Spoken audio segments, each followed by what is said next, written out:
What's up folks, this is Pratt and I'm back with another video. Now, I'm a video editor. I'm in videography. I like to make videos, basically. I've done weddings, I've done music videos, I've done short films. That's basically my thing right now. I love to edit. I love video editing, right?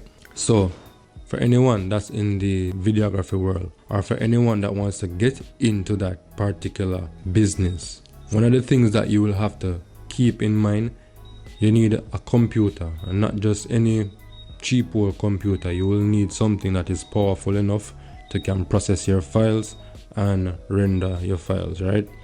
That's just like a rule of thumb when it comes down to video editing. You need a powerful computer.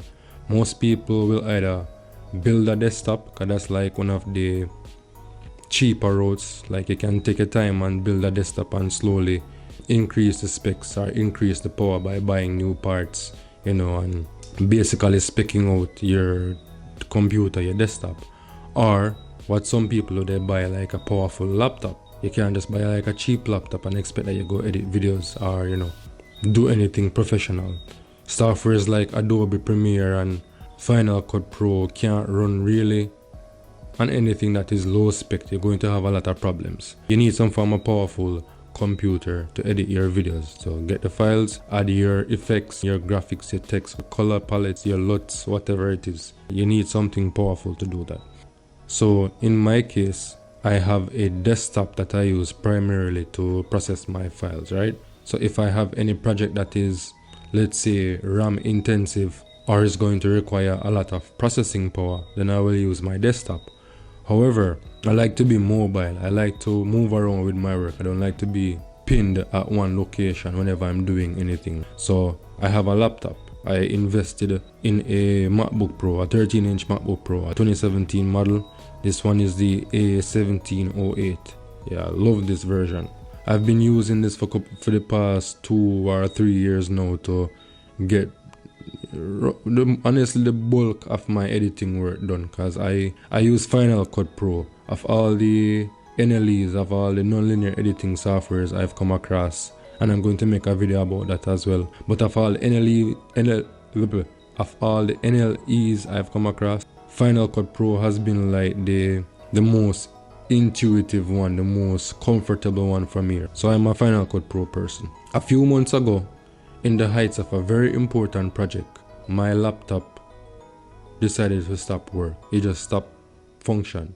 At first, I figured the laptop was dead and I needed to get like a replacement laptop. But thankfully, I was able to get a replacement Thunderbolt cable. This thing don't use USB-C. You can't just get any USB-C cable and plug in there. You might cause a fire. So with some hunting around and with some help, I was able to get the cable. Thank you very much, the person who helped me. She knows herself. So we get the cable, try to charge the laptop, and thankfully this time it's turning on. Laptop come up, start work, everything. But I realized that when I was editing anything or whenever I was trying to render out a project, the laptop would just shut off. It would just stop working. And bear in mind, I needed this thing to work because this was in the height of a very important project. So I had no time to waste. I had to order a battery. So I went on eBay, browse around, look around and find something, rips straps, order it, send it off, and a few days later, roughly a few days later, I was able to go out to the delivery people, pick it up, check the box to verify that it was actually the battery I'm receiving for the laptop, and then just start working on it, right? So that should be an indicator of what kind of video this is, right? I'm going to basically show you how I replace the malfunctioning battery and replace it with the brand new fresh charge cycle, supposed to be 0 battery, right? So you know the usual, stick around. I'm going to be popping out the screwdriver and doing some tearing down and some scrapping down. So click on the like button if you like that sort of thing. Click on the dislike button if you don't like that sort of thing. But why be here if you dislike it? And yeah, and subscribe please, because it helps the channel to grow. That red button down there, hit that button, that subscribe button. But yeah, let's go people, we go work on this machine and let's get to scrapping down. Cheers.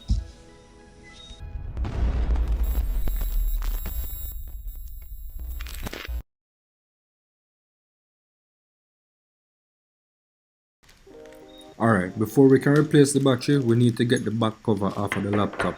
Now fortunately, when I ordered the battery, it came with two Tallup 1.2mm screwdrivers. So these are what we're going to basically use to get into the chassis.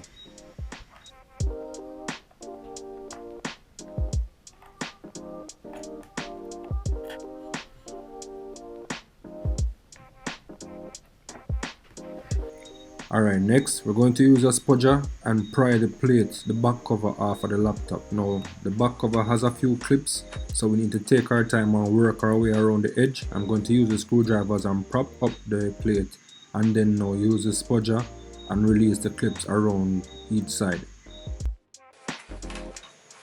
After that, the back plate should just come off as easy as this. Quick dust down of the base plate and a quick dust down of the internals before we start working.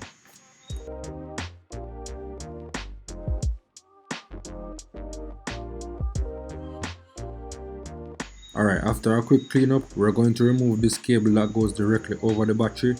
This ribbon goes directly to the trackpad and we don't want to break that, so we're going to gently remove that so we can dislodge the 3 cells that are basically in the battery.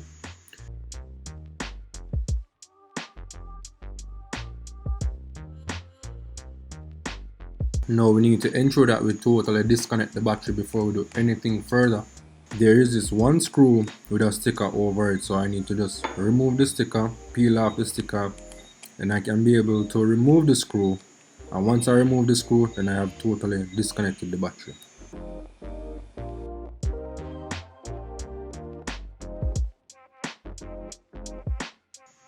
So at first I was trying to use this spatula and try to pry the battery from the shell, but I realized that it was heavily glued down in there and the only way to get it out was with a blow dryer or some form of heat, so straight for the blow dryer.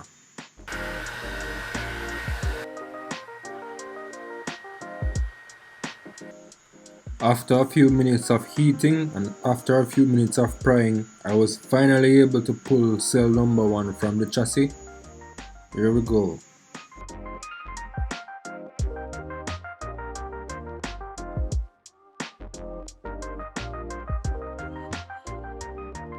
After that, it was basically the same procedure. Just use a blow dryer, warm up each cell of the battery, warm up the glue, and then I could basically use the spatula and pry away at both cells.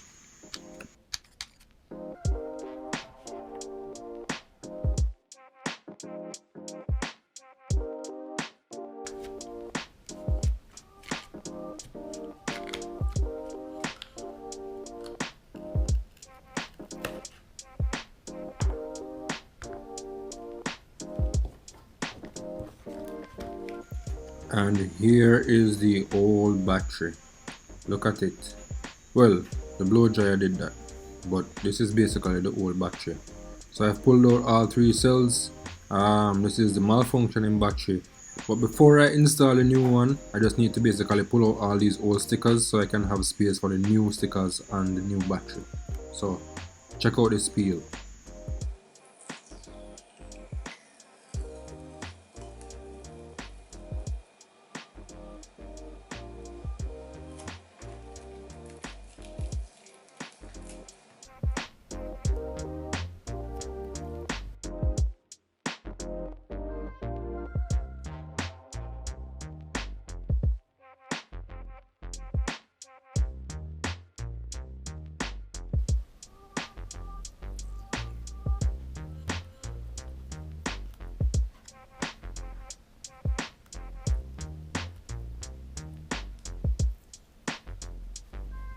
Alright, so after I've removed the stickers, just a quick clean down with some isopropyl alcohol, and I'm going to use the paintbrush and just do a quick dust down before I install the new battery.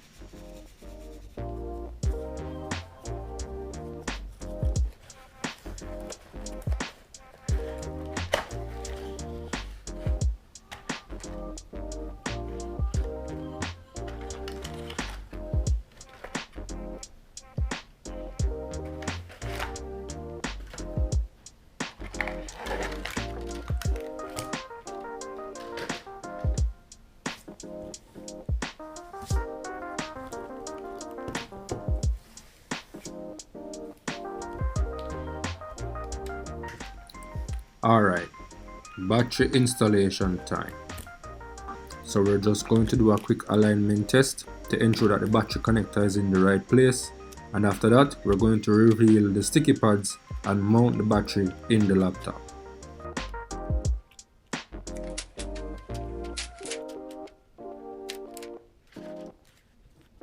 Now once we have everything in line, it's basically a process of just reattaching everything, reconnecting the battery, reconnecting the touchpad, and ensuring that all our screws are tightly secured before we power on the laptop and test to see if the battery works.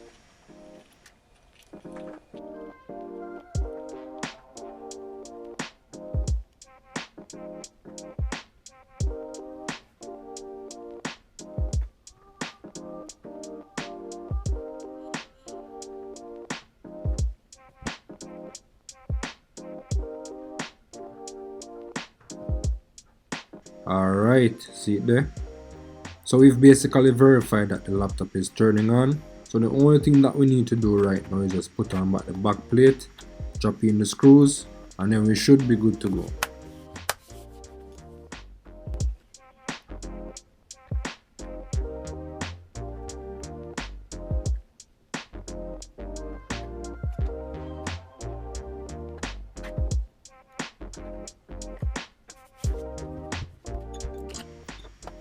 Alright, fresh.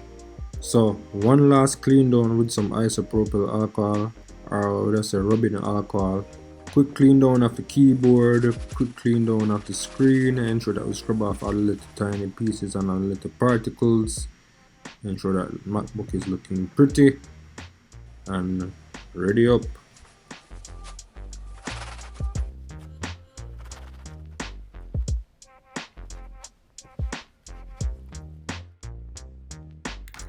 Alright, so if I should go into the system report and check the power settings, get the information for the battery, you'll basically see where the cycle count is already at 199 charges now. As I said earlier, this was done a few months ago. This was done like in July or June of last year. So it would have charged up a few times. So the 199 battery cycle is normal. But as you can see, the condition is saying normal. So everything is perfectly fine. Alright folks, well that's it. That's basically the replacement of the MacBook Pro battery. Now this is not the usual procedure for every MacBook. It varies from year to year, so depending on what year model you have, you might have a different procedure to replace the battery. Again, this is not a step-by-step tutorial or instruction video. I'm just showing you my workflow, how I go about, solving this problem and replacing the battery and such and such and such. So yeah, you know the usual. Hit the like button, hit the subscribe button, turn on your bell notification so you will know whenever I post a video, and keep an eye out for the next one where I'll be doing a lot more tear downs, a lot more builds, and a whole heap more stuff. Alright people, pick up on yourself. See you in the next one. Peace.